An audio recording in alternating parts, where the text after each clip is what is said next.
Hello, and once again, welcome to the program, Your Local Government. I'm Bob Miller with Blue Ridge, and this is the program that focuses on your local government. Obviously, a huge election coming up with many things to be decided, and one of them is the U.S. House of Representatives. That's now with Representative Joe Pitts, who's retiring, and our guest today is Christina Hartman, who won in the primary and is now running this November for that position. So, Christina, welcome back. Thank you so much, Bob. I'm glad to be here. In case someone didn't catch us the first time, fill us in on your education and work experience, Christina. Sure. So I grew up here in Lancaster County, and I went to Manheim Township for my education, graduated from Manheim Township, and went on to the George Washington University and to Fordham University for my 2 degrees, and then spent the better part of my 17-year career advocating and negotiating for human rights around the globe, working in sub-Saharan Africa, the Middle East, and Central Asia, and then also working here at home to support survivors of domestic violence, sexual assault, and child abuse. Okay, tell us about your degrees. So so my degrees are both basically in international affairs, which is the intersection of history, political science, and economics. So it really helps us to understand where we've come from, where we are, and how politics and economics interact in the world, but also here in the United States. Okay, politics and economics interacting. Fascinating.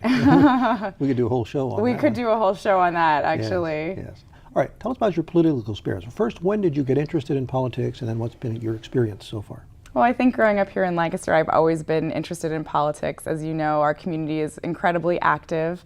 The third sector, as some might call it, civil society. So churches and volunteer groups and all those folks are really active and a really big part of who we are here in Lancaster County. And so I grew up with that. And then when I went to GW, George Washington University, it's in DC. And so, of course, I lived 4 blocks from the State Department my freshman year and 3 blocks from the White House. And you get the bug pretty quickly if you're in that environment. So that's sort of where my interest sparked. Sure, a little bit I would say. Culture shock going from Lancaster County to Washington, D.C.? Well, perhaps a little bit. I think the hardest thing for me was when I went to the grocery store for the first time, which was really not quite the same as going to Central Market, and all the fruits and vegetables were really awful. And I thought, how do people in cities eat like this? So that was probably the biggest shock to my system. Okay, then you got interested in politics. Any positions you've held prior to this one? I actually have not held elected office before, but the work that I did on human rights and democracy work all around the world was really focused on elections, civic education, voter education, and get out the vote efforts. So I've worked on those things, but oftentimes in other countries, helping others to, again, advocate for their rights within their own governments, and again, help to do domestic observation of elections in Sudan and South Sudan, or the international observation of elections in places like Afghanistan. Okay, then you got interested in running for this position. Now, walk us through that process. Sure. So this is Pennsylvania's 16th. So as you know, it covers Lancaster, Chester, and Berks counties. And having grown up here, I've been watching what's been happening politically for a long time, and we've seen a lot of changes to our community here. Some areas becoming more Democratic all the time, and that's really, again, great as a Democratic candidate, so you see spots for opening. And then this is an open seat this year. So as you mentioned, Joe Pitts is retiring, and that means that it offers us a fresh and new opportunity. So oftentimes when incumbents are in office, they sort of get funded by outside sources just because they're the incumbent in office. And so having the seat be open offers us a new opportunity. So also the changing demographics in our area, increasing Hispanic population, as well as what you might call the Trump effect, which is all having an impact on this election. Sure. Well, the rest of the show, we want to talk about policy, some issues, if we can. Yes, the sure. issues. One of the concerns a lot of folks have is the high debt. I mean, when you look at the numbers, how much debt there is per individual, it's staggering. Yeah. And we now have low interest rates, and it's probably safe to say those interest rates won't stay that low forever. At some point, some factor is going to push that up.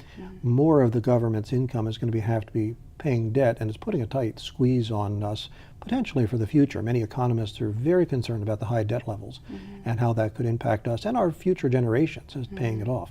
So what is your position on the debt?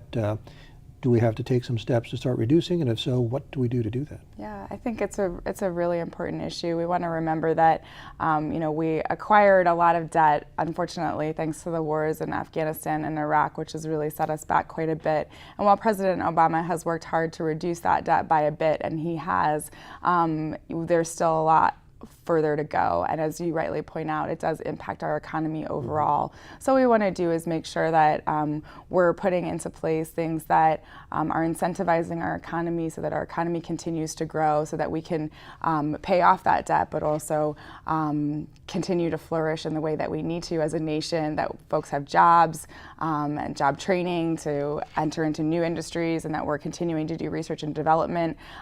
It's a heavy lift, of course, because it's always competing priorities, but it's absolutely an issue that needs to be addressed. Sure. Let's talk specifics on incentivize. I mean, what would that look like? Lower taxes, tax breaks for hiring? I mean, what would be specifics that you would be in favor of?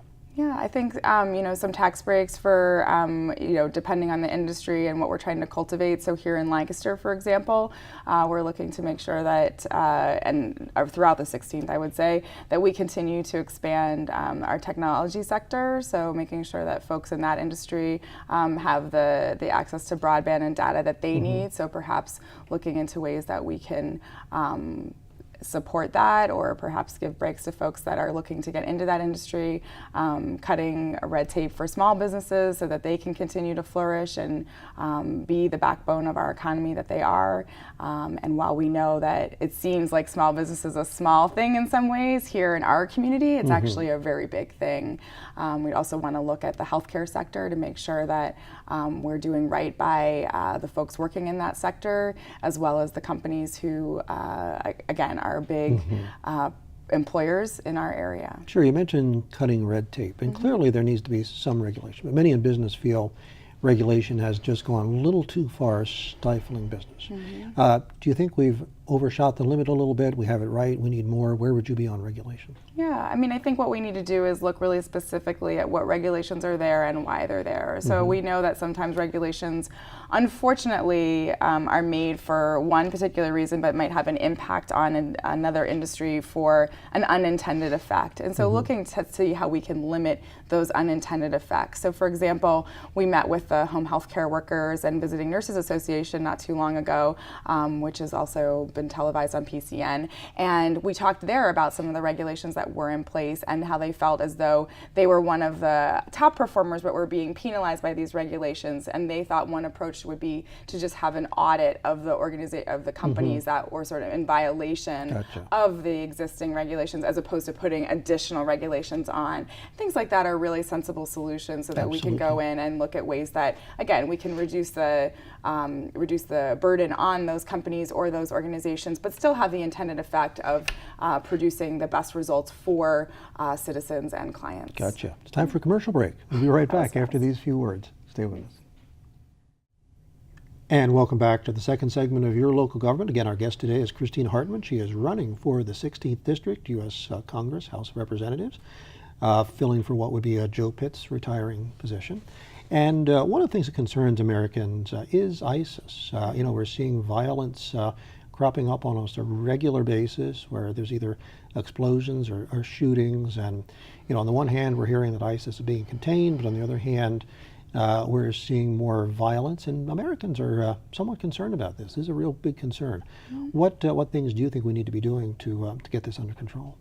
Well, Bob, I would say first that it's important to acknowledge that it is a big concern. And, I'd like to link it back to the experience that I've had. I've worked in Muslim majority countries for most of my career for significant periods of time. And I think one of the best ways to understand, while I didn't work in countries where ISIS was extremely active, I did work in countries where Al-Qaeda threats were somewhat of the norm. And so what we take away from those experiences is learning about what the enemy, in this case ISIS, is after and why they're after it.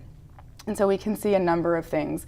It's a disaffected population of people. It's a group of men who have no future. They have no economic future and they have no voice in their own countries. And so again, what I did for most of my career was to try to make sure folks in all countries had both economic opportunities but also voice in their governments. And so in order to tackle ISIS, we need to come at it from a number of different perspectives and use all the tools that are in our toolbox.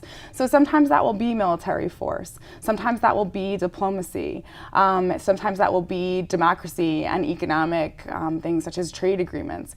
There's a whole host of things that we should be doing to make sure that we are defeating ISIS and that we continue to keep our country safe in terms of our own national security. It's not a soundbite. It's not a one-time-fits-all solution at all. It's very nuanced. There's so many facets to it.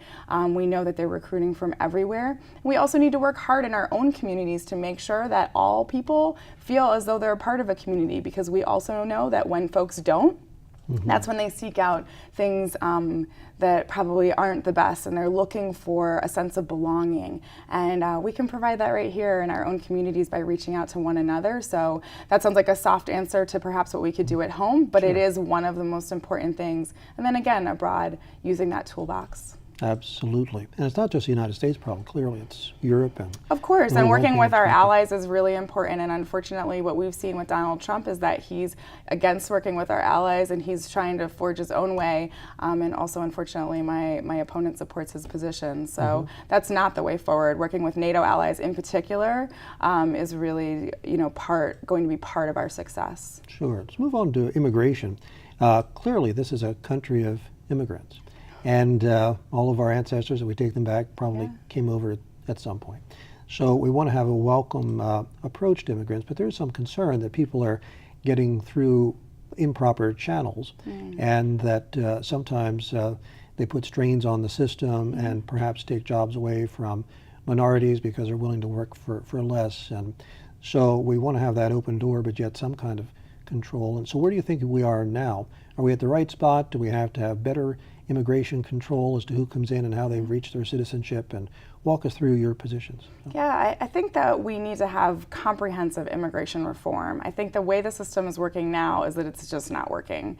It's not working for anybody. But you're right, this is a country of immigrants. My family, my great-grandparents on my mother's side were all immigrants to this country. So it's an important part of who we are. And it helps to make us better in so many ways, not just at high-level jobs where we're recruiting folks that have perhaps an expertise that we don't necessarily have in this country, but also that for lower-level jobs, as you indicate, that sometimes Americans don't want to fill, or for whatever reason aren't being done by folks here, and there's groups of folks in other communities who are willing to do those jobs. So really finding the best solution across the board. And when I talk to folks here, including, for example, a conservative dairy farmer that I met at the Elizabethtown Fair a few weeks ago, he said, look, we've got an Egyptian and a Mexican working on the farm next door, and these guys are really hard workers. He's like, I want to fast track their citizenship because they're a part of our community and they're working really hard. So there's an example of something that's coming, that's really good, that's coming out of immigrants in our community,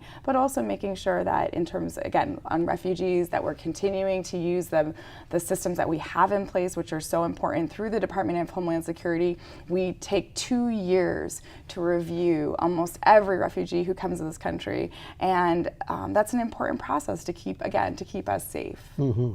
I want to move on to the Middle East. I mean, it's always been the tinderbox, but it seems to be getting more volatile. Give us your overview of what the current situation is, and then what, if anything, we can do to help calm down the unrest that's occurring there. Yeah, I mean, the Middle East is always, I think, a hot box of activity, and has been for probably a few thousand years. So I think that what we're seeing today is unfortunate and very difficult to see in images, for example, in Aleppo and in Syria, to see what Assad is doing to his people.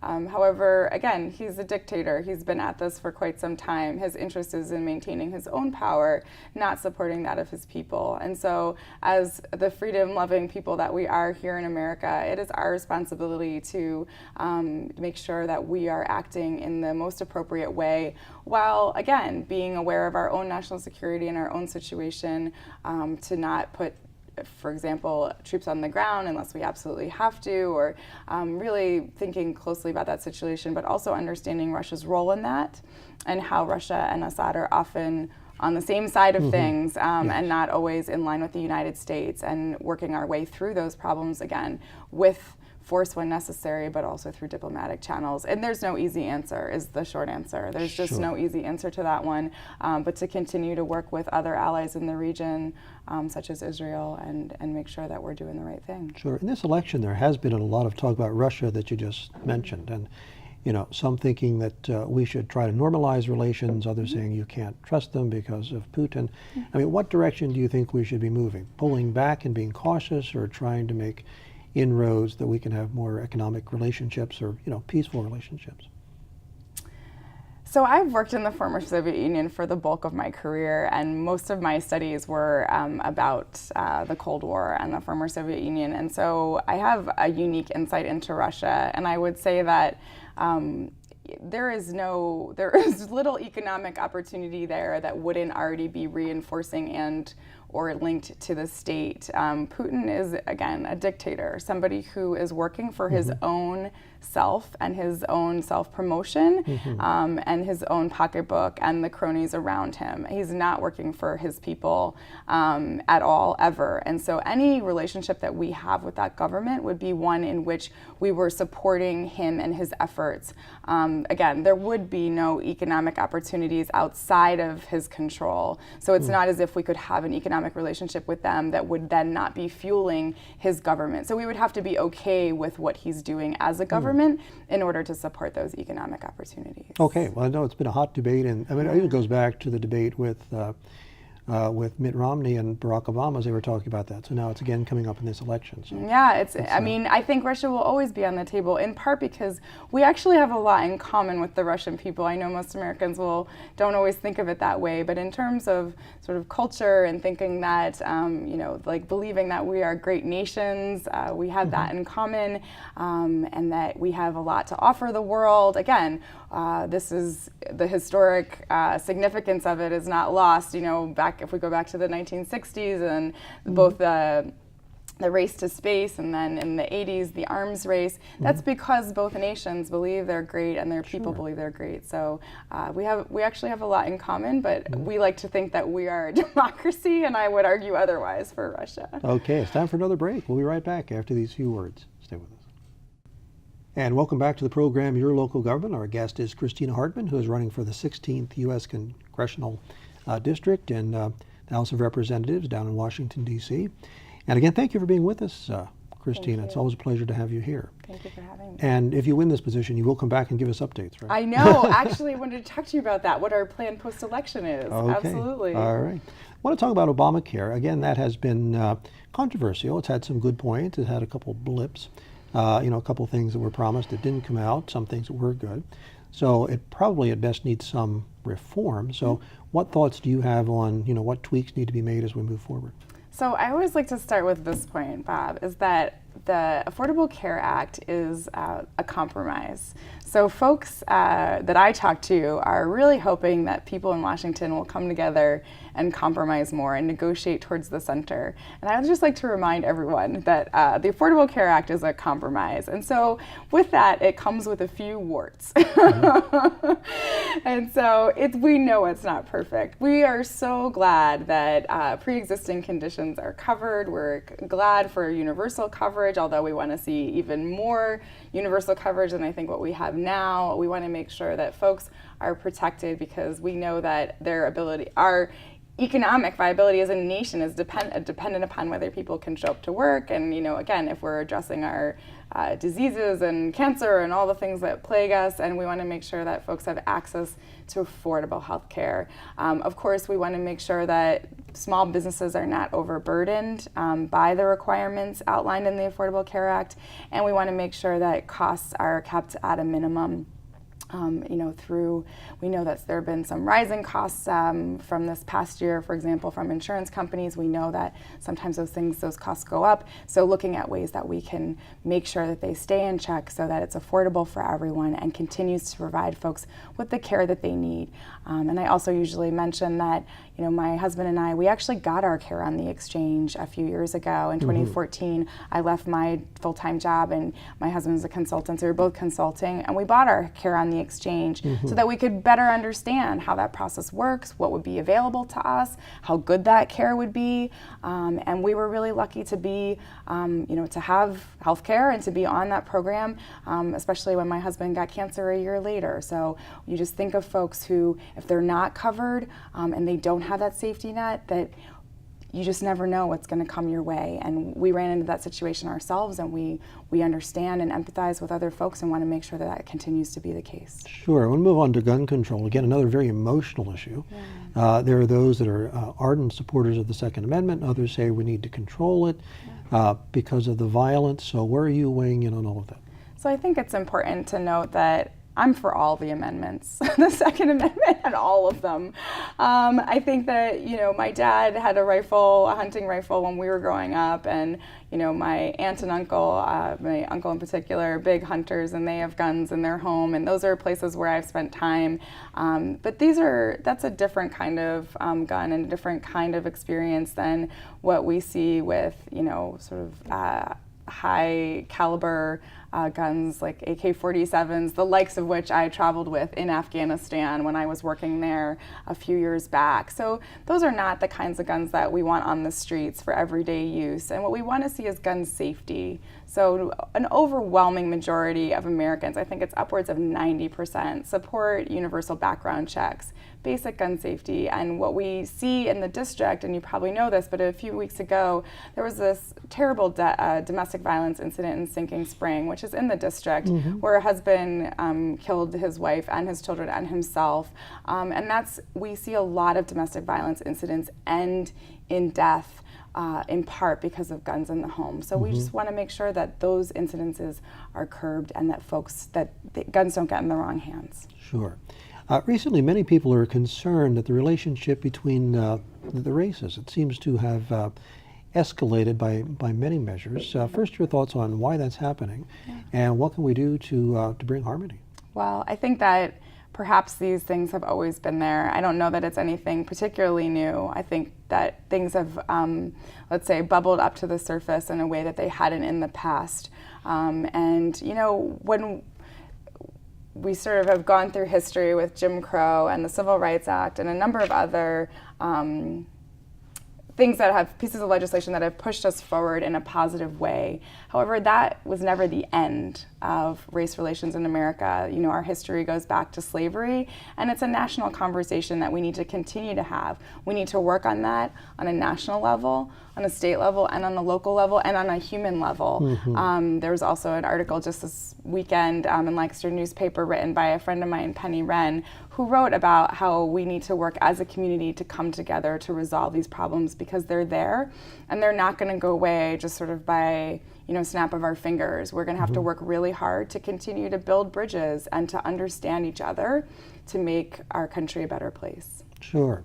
Tell us about your website, your campaign. How's the campaign going? You're getting out, seeing a lot of people, talking to a lot of folks? We are. We're always out seeing folks, attending events and making sure that we're out in the community because, as you know, Bob, this job is the campaigning part, it's an interview. I call it the world's longest interview. And so we're making sure that folks in the district know who we are through programs like this and through other opportunities to meet them. The race is going really well. The national parties highlighted our race as one of only 50 races in the country. That's possible of flipping from what we call red to blue, so from Republican to Democrat, which is really an exciting opportunity, not just for me as the candidate, but for the people of this district to finally get the recognition that I think they so rightly deserve.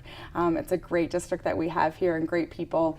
So folks can find more about the campaign at ChristinaHartmanYT.com. Okay, some of your policy positions are on there? Yep, some policy positions are on there, and if you have any questions in something's missing, just feel free to shoot us an email, and we'll be happy to be in touch with you about the issue that's of particular interest to you. Sure. So, Well, yeah. now's your opportunity for closing comments. Tell the voters why they should vote for you. Sure. So again, I'm Christina Hartman, and I've spent my 16-year career advocating and negotiating for human rights around the globe, and I want to make sure that I'm doing the same for the folks in the 16th District on Capitol Hill. For too long, we've been on opposite sides of the aisle, not coming to the center, not getting things done, and not having your taxpayer dollars wisely used. We need to make sure that they are moving forward. This election is really about a chance to vote for candidates who will deliver for everyday Americans. Trump, unfortunately, won't do that, and neither will my opponent, so I hope you'll consider voting for me on November 8th. Okay, well, Christina, best you. of luck to you in the election. Thank As we you so said, we'll much. hope you'll come back if you're the winner of this race. Thank you so much. I'll be back. Okay, and that's going to do it for this program. Join us again next time to learn about your local government.